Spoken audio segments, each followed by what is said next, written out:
Well, let's address the Swartland first, and then we can. Right. So what's happening in the Swartland? Are we happy with it? Are you pumped? Are you very excited to go out there?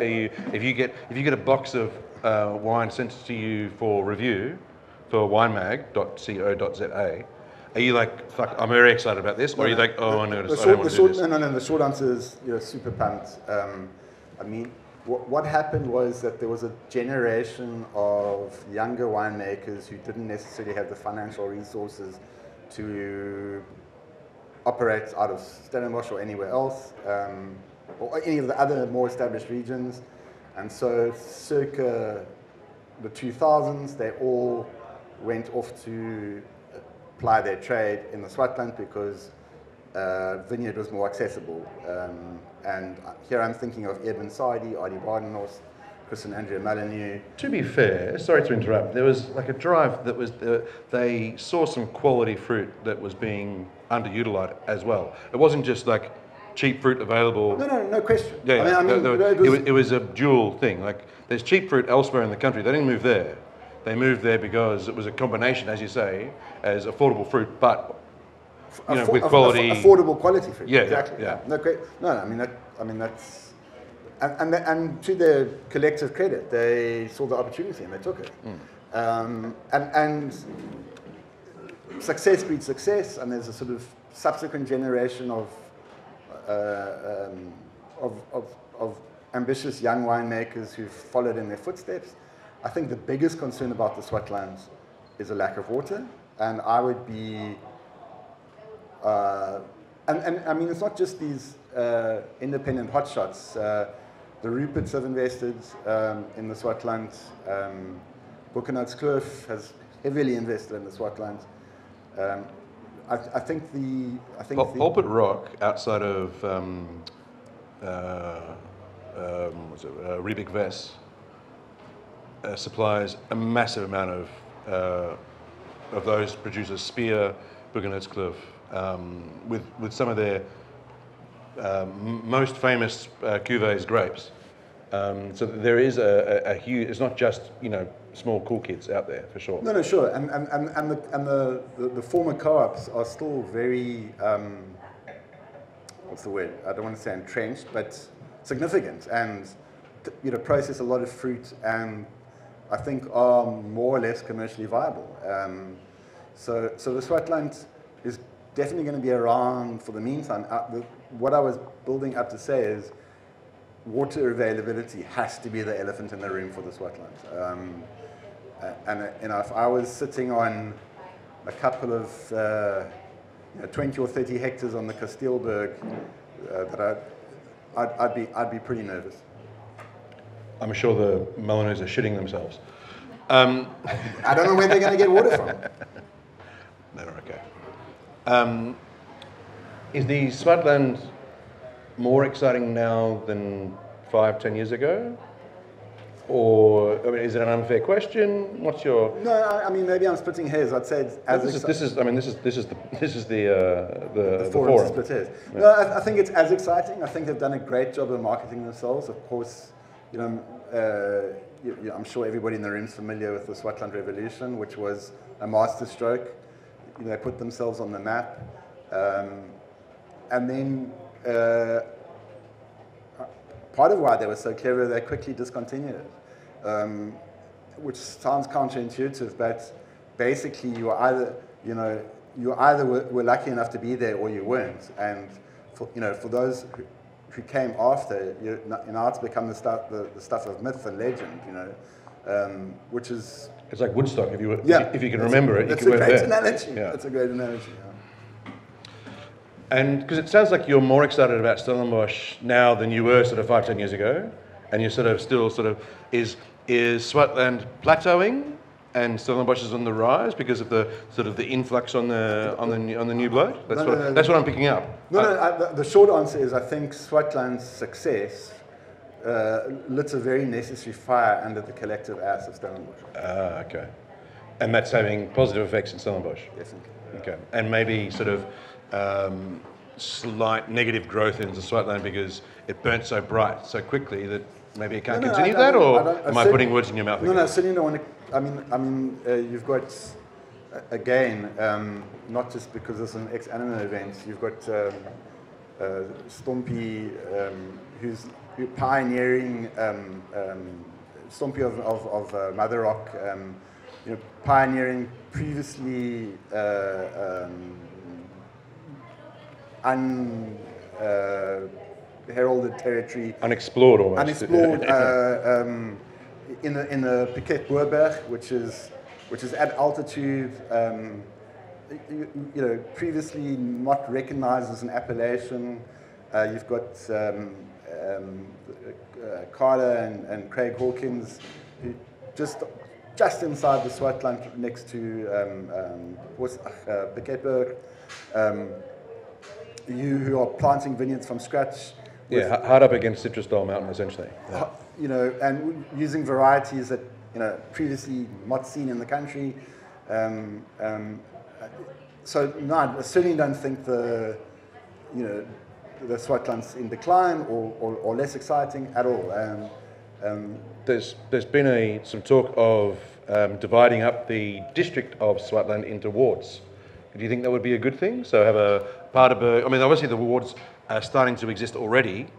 Do you think that would be a good thing if you started seeing Paardeberg WO on labels rather than the Swartland, or? No, essentially I think the more wards the better.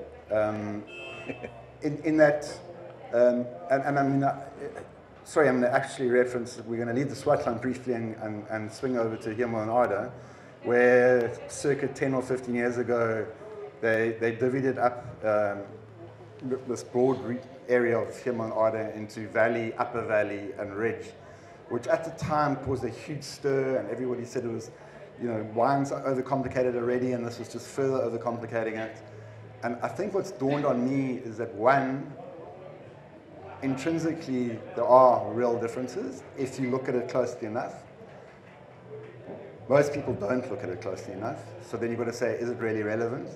To which, two, the answer is, for top-end buyers, they don't have to understand why it's premium, they just have to have a feeling that it's premium. And what wards do is that extra level of complication, or complexity is a better word rather than complication, suggests that you should actually pay more for it. Well, certainly Robertson's going heavy on that, because, I mean, Robertson is the district with the most number of wards. I'm not sure that's working for them in terms of the premiumization of the district's name and bringing prices up. I suspect I'm going to get hate mail from Robinson tomorrow. No, but I'm not sure it's a universal. I'm not sure that's the only. No. I think the wine's pretty good. That helps. Bar perhaps De Wetshof, Springfield, and one or two others. Robertson is all about factory farming. I mean, it's about. No, but to your point of saying, oh no, wards complicate the issue and make people think it's more complicated and therefore more special. I don't think it's that simple, mate. No, they've never tried to leverage their wards. I mean, it may. You had to remind me that Robertson's got all these wards, but if you. And you're not wrong, but I mean, who cares if you don't ever tell anybody about it? No, but what I'm saying is your argument about sort of complicating the matter and sort of having the illusion of complexity. So what I'm saying, so the illusion of complexity. I don't think it's implausible that you could have wine of origin Kastilberg versus wine of origin Paardeberg. I mean, and in fact, I suspect that's probably not terribly far off. No, well, the wards already exist. They're starting to exist. Yes, but what I mean to say is that they will appear on bottles and people will pay more or less. What I'm saying is a good thing. Essentially, it's a good thing. Okay, all right. Well, that's the question. But we got there eventually. That's good. Yeah, well done. Quickly, West Coast. I mean, it's a very small area volume-wise, but it's quite an important area in terms of you see a lot of West Coast. Well, not a lot of West Coast. You see some. How do I put this? On some very important wine lists and wine retailers, there's a few West Coast wines which, given the amount of wine coming out of that area, is totally over-representative. So it's worth having just a few minutes on West Coast. For me, it's pretty nebulous. Maybe I should be paying more attention to the West Coast, but it doesn't really turn me on. Sorry, all the Freedom guys are trying to make top 10 Columbar.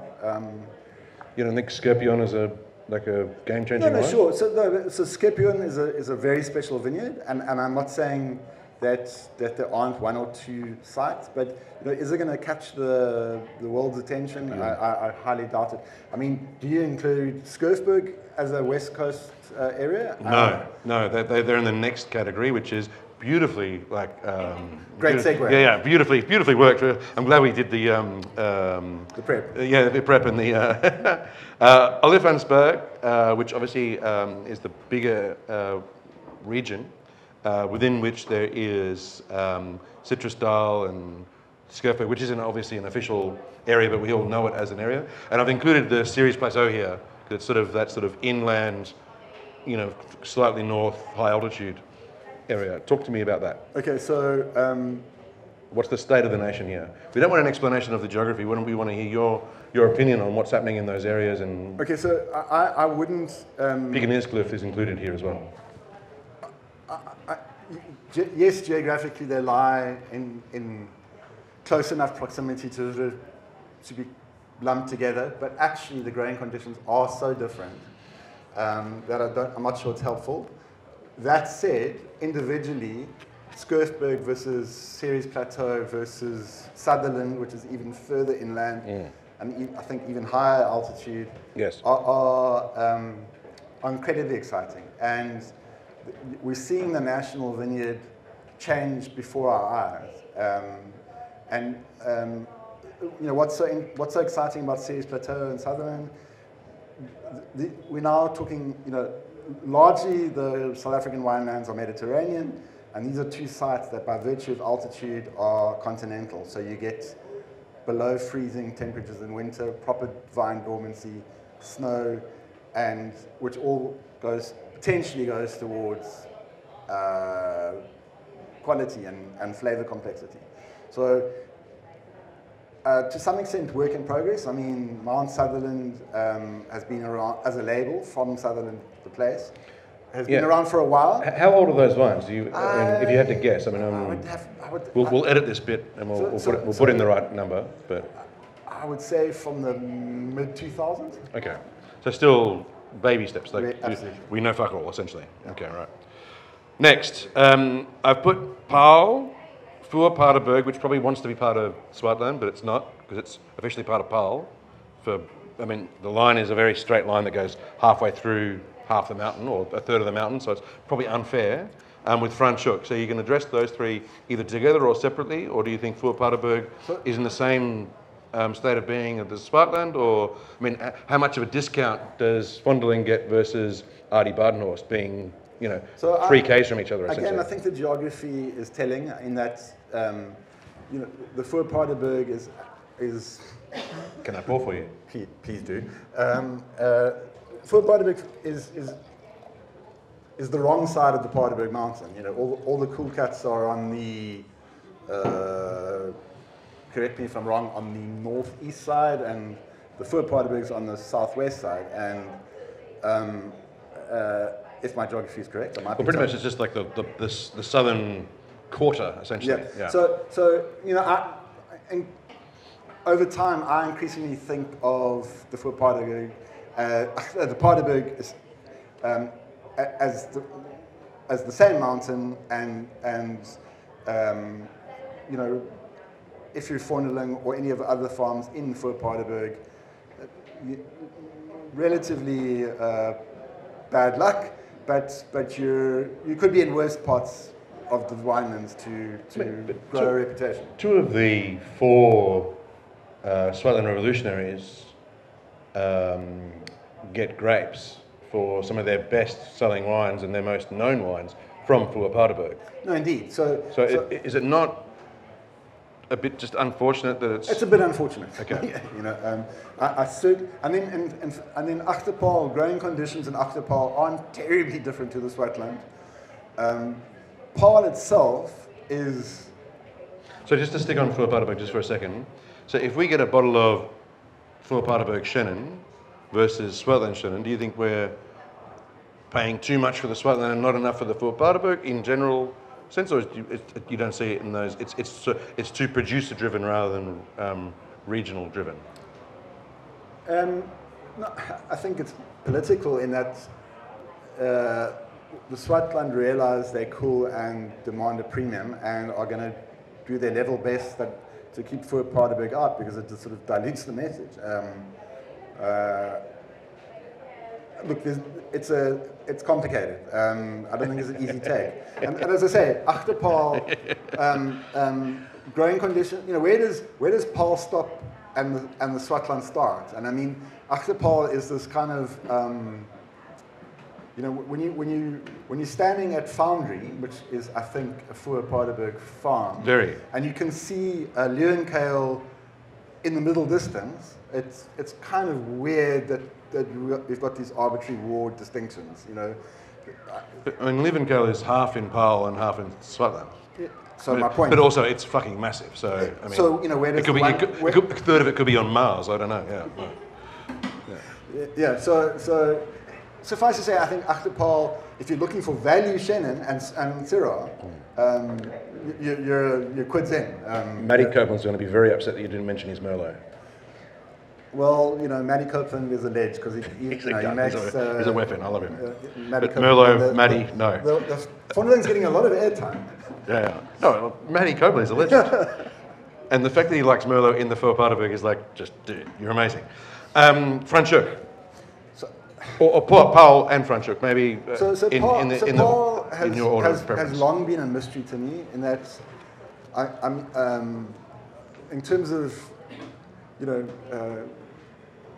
a wine geek dinner party, name the top 5 Paul farms. It's not a very long list. I mean, it's difficult. I mean, name the top 3 Paul farms.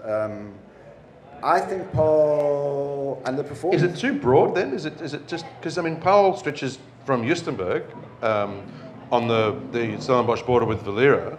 I never say it right. Is there an extra vowel there? No. Valera. Okay, good. Right up. I mean, obviously, Paul was again with Stellenbosch one of the founding areas of wine in South Africa and has since been split up. I mean, Voor Paardenburg, Wellington, Franschhoek were all part of Paul originally, and they've all sort of seceded. It's not a great advertisement for the word WO Paul that all those 3 areas thought they'd do better by themselves, is it? No, it's very good. I mean, I remember when Valera went to great lengths to extricate itself out of Paul and into Stellenbosch. As you say, you know, you've got Justenburg who...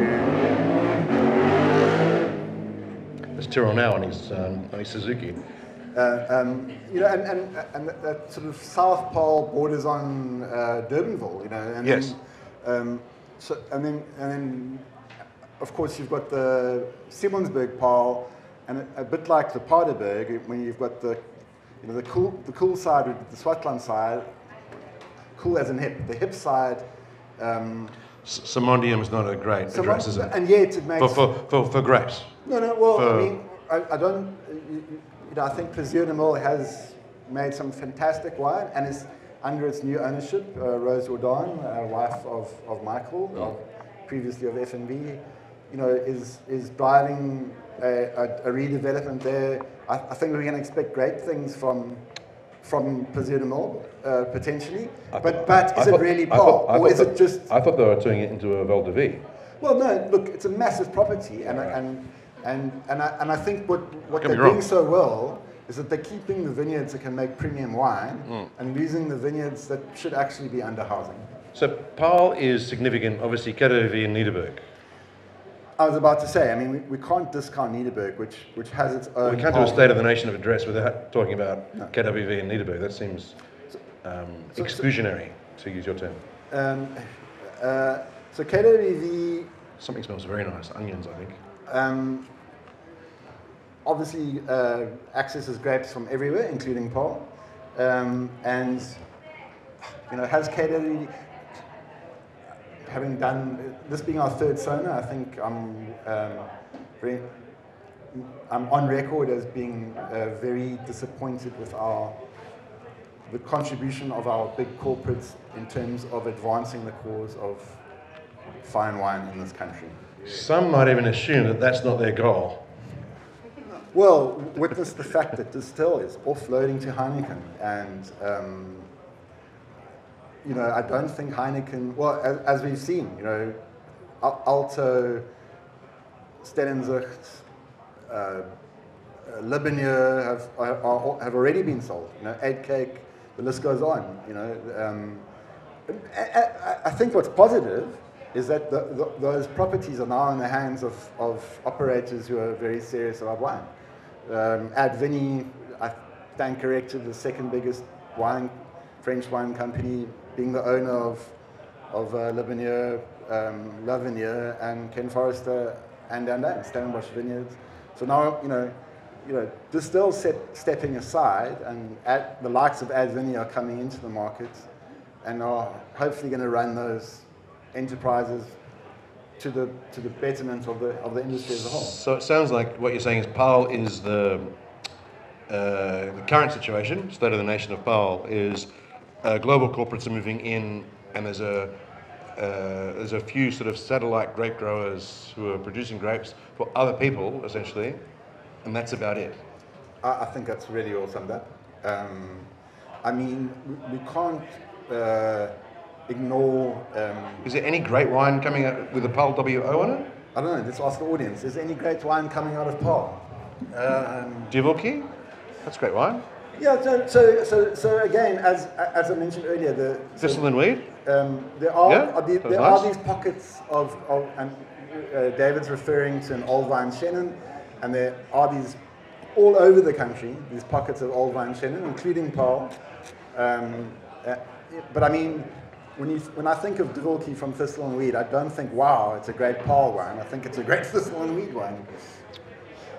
No, and quite rightly, because they don't hide the fact that it's Paarl, but they don't certainly lead with it, and that's why maybe Paarl encapsulated. It's a byproduct of the situation rather than the lead. Yeah, indeed, but it would be remiss not to mention Charles Back, who, Fairview. Proprietor of Fairview and Spice Route, and has built up two very impressive hospitality offerings in Paarl with those two brands. Spice Route, of course, is a Swartland. All the fruit. This is not a station of the nation hospitality. This is state of the nation wine, brother. Yeah, no. What is the wine like? Is it good? Do you drink it? Are you buying it? No, it's good commercial, essentially. Okay, that's a no then. No, I don't drink that. Okay. Franschhoek. Franschhoek, a sunny place for shady people. Holy shit! Okay. No, do I drink a lot of Franschhoek wine? Sorry, I don't. Shout out to Mark Kent. Note that Clarke said that. No, come on, man. Franschhoek. Franschhoek. Old Vine Semillon. No, of course. Some killer wines coming out of Franschhoek. No, so Old Vine Sem is a which was. Maybe it's underutilized. Maybe it's too glitz and glam, and there's not enough dirty fingers in the soil. Get it? But come on, man. There must be some great wines. No, so the Sem, which is planted in the alluvial river swells, and never really amounted to anything 100 years ago, and hence never got grabbed up, is now typically 80 to 100 years old and lends itself to fantastic wine. But most of it leaves the valley and goes under, Thorn and Daughters labels or Allight labels or. Yeah, and if they didn't do it, you wouldn't know about it. So it's a net gain, surely. No, and good luck to the guys who are utilising it. I mean, of course, Buchanan's Cliff is close, and Buchanan's Cliff being one of our premier producers and premier labels, and it's closely and actually has its cellar in Franschhoek. But I mean. By the same token, Buchanan's Cliff makes a Stellenbosch Cabernet and a Swartland Syrah. So, how heavily invested or how heavily committed is Buchanan's Cliff to Franschhoek? Is there really fantastic fruit to be had out of Franschhoek? And I think there's some guys who are trying, but on the whole, when Gottfried was at Chamonix, now at your favourite Franschhoek producer, Buchanan's Cliff, he was doing some really good things with estate fruit. Yeah, sure. So it's possible. No, it's not impossible. But Chamonix it's a geographic situation. It is quite unusual and exceptional. It's you know, as you drive up the valley, it's high up on the. Dare I say, you only know that it's that good or that exceptional because someone was there with the right mind to put it in bottle that way that it made sense to you and exploit it in that way. Yes, but I mean, again, it's like a great artist. You know, it's just a bunch of paint before they put it on the canvas. But there was a change of owner. Whilst Gottfried Mock was there was a particular owner who subsequently passed away, and then there was a change of ownership, and Gottfried left to go and join Buchenwald's Kloof, and then Chamonix has slipped down the rankings, if you will. No, I'm not denying that. What I'm maybe trying to get across, that the potential is there. I'm putting to you I think the potential's there to make better wine than it is, rather than it's just, you know, there's not great possibilities there. No, that's fair enough, and I think we have to give DGB a shout out, which is, you know, alongside KWV and Distill is one of our big corporates, and I would say out of the three in recent times have done the most impressive work, and when it comes to being delivering wines of real substance, and they're very committed to Franschhoek and have located one or two really interesting sites. But well, throw the people a bone. What should they be buying from the DGB stable that, you know, to your point, what have they been focusing on? So they have a range called Old Road Wine Company. Spectacularly complicated marketing, but the umbrella brand is Old Road Wine Company, and under that umbrella sits one or two really good Franschhoek wines. Okay, we're going to see those on the list at Culture and Leo's very soon. Great.